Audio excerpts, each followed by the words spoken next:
Hello guys, welcome back to the channel. In today's video, I'm going to show you how you can remove watermark from your video for free without blur.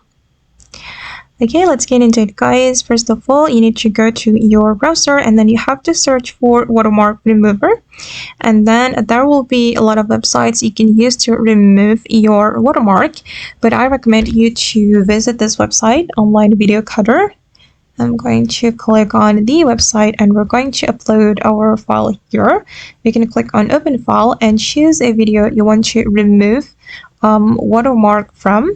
I'm going to choose this video and click on open, and then we can select the watermark we want to remove. You can select the watermark area like this and then click on apply. Alright, and now as you can see guys that the watermark has been removed from my video. And if you want to save the result, you can click on save option and then select the resolution and also the format.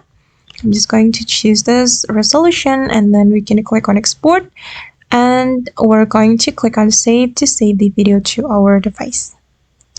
Okay guys, and that's all the way to remove watermark from our video for free without blur. I hope this tutorial will be useful for you. Thank you so much for watching and bye.